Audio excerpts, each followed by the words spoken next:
Missing the forest for the trees is one of my favorite sayings of all time. If you aren't aware, what it basically means is that you are too focused on one aspect to see how that aspect fits into a larger system, or more simply put, not seeing the bigger picture. I find myself often reminiscing on this phrase when I talk to the Dead by Daylight community about balance. There's a lot of ignoring how the greater game works as a whole and favor at looking at things in a vacuum. This is how you get a lot of people saying things like Trapper isn't that bad, or NOED is a free kill, or Window of Opportunity is broken, and so forth. It comes from people looking purely at isolated incidents, not understanding the larger flow of the game. On paper, a killer who can make any loop unplayable by locking off a window or pallet seems amazing, but as soon as it's put into the larger scope of the game, where his need to collect his power in the size of most maps, as well as ease of counterplay comes into play, combined with how easy it is to avoid him and complete the objective faster than he can set up, then we start to see why Trapper is the worst killer in the game. NOED in a vacuum is a free kill every game because, I mean, duh, all the survivors are exposed, you just need to hit them and they go down, but then you realize that NOED is a hex that shows its aura to survivors. It's far too inconsistent on a game-by-game basis, and if you haven't at least gotten one or two people dead by the end game, or at least death hook the person you down, you probably aren't getting a kill because of NOED by itself. Windows of Opportunity feels oppressive to someone who thinks playing pre-drop parry is a strong tactic, when in reality all it really does is waste resources, and without a proper understanding of how to loop effectively, the perk becomes meaningless, and you can almost be considered a fifth killer perk. When you remove nuance from discussions, it's easy to paint any picture you want, and this is no more clear than the recent debate around the new Lara Croft perk on the PTB, Specialist.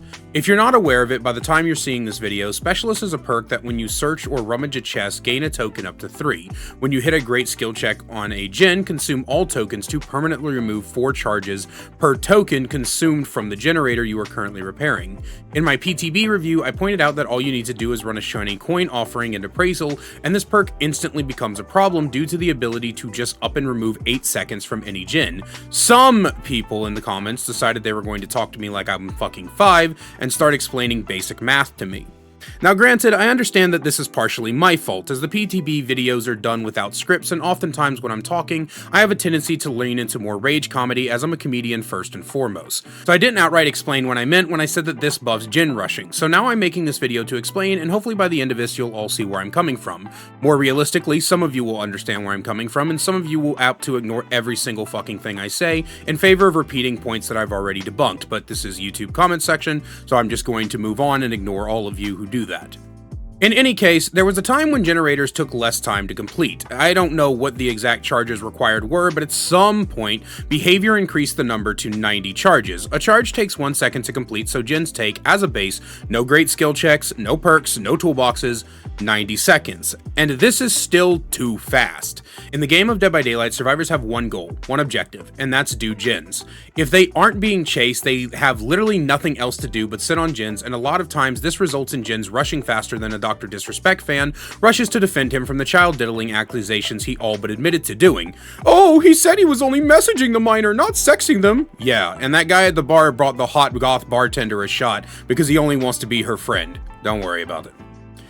In any case, when you pair the facts that gens are the only objective with various things like great skill checks instantly shaving off a second or so, toolboxes speeding up this process by a hefty amount, hyper-focused stakeout combo, brand new parts, bardic inspiration, deja vu, prove thyself, weaving spiders, and more, then you start to see how easy it is to break this gens take 90 seconds to complete rule. And as my friend Bran likes to say, match time is gen time. Every second counts. And every second wasted is another second gens are being finished before you can do anything. With that in mind, all the people who wrote entire quadratic formulas in my comment section of the PTB review are popping up to go, yeah, if a chest takes 11 seconds to open, and rummaging takes 7 seconds, and Brad leaves his house at an average of 1.5 miles an hour, and has to get to the bar to drink his paycheck away after his wife left him, which is 5 miles away, then how long would it take until he is spiraling further into self-destruction? But I want you to stop for 2 seconds and listen to me. The major counter to gen speeds is gen regression. While it is not the best for the health of the game, I prefer gen blocking and red bars over straight up regression. It is the strongest, and part of the power of regression is you can fully reset progress of gens with enough of it. But when you are able to fully take away the amount of charges a gen needs, that is suddenly an amount of seconds the killer cannot prevent. The reason BNP is so strong is not because it knocks 10 seconds off of a gen and you can complete it 10 seconds faster. It's because if the killer interrupts that gen, pops it, pain reses it, surges it, whatever, the regression they apply is by default roughly 10% less effective. They can't prevent that 10-second faster repair time no matter what they do. This is why Weaving Spiders was a strong perk even before its buff, because at maximum that is 70 seconds of gen repair the killer cannot prevent.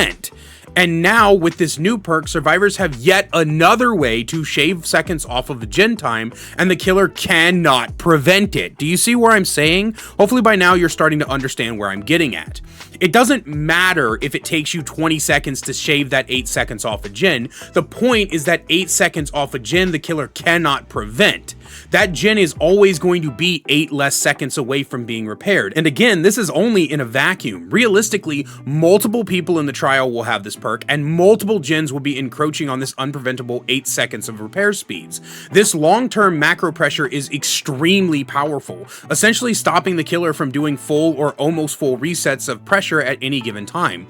The reason I didn't mind BNP and Weaving so much was because Weaving could only be activated by one person, and they were in a massive disadvantage, and BNPs are expensive, meaning you don't see a lot of them. But with a perk that every player can bring combined with the existing Weave and BNPs, we are starting to see a meta unfold where killers will be dealing with multiple gens with 18 to 28 seconds of unpreventable repair progress. When I say this is a buff to gen rushing, I mean it is a shadow nerf to all regression perks, the most powerful form of gen slowdown. Suddenly, all your gen regressing perks are inherently less effective because the amount of seconds you would have prevented before is cut by a percentage depending on the amount of charges cut from the gen.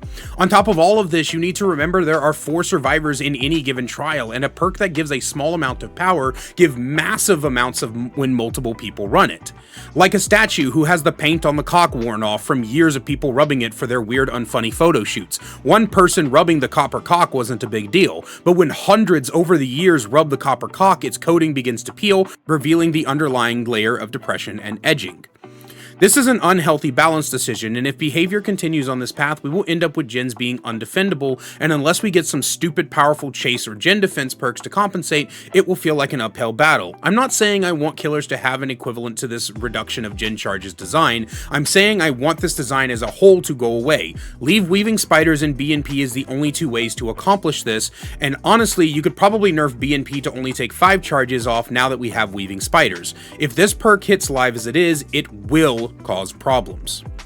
But that's all I have for you guys today. Let me know what you think down below, and as always, a great big special thank you to my channel members listed on screen now. If you want to find out how to become a channel member today and get awesome perks like seeing videos early, merch discount codes, and more, then please click that join button down below. I love you guys so much, and I will see you in the next one. Need more Kaiser in your life? Well, I've got you covered. Check out my second channel, DeKaiser Extras, where I upload full gameplays, stream compilations, me reacting to your Dead by Daylight clips, and more. We also upload a daily short with all the greatest clips from stream. We'll see you over there. Link is in the description.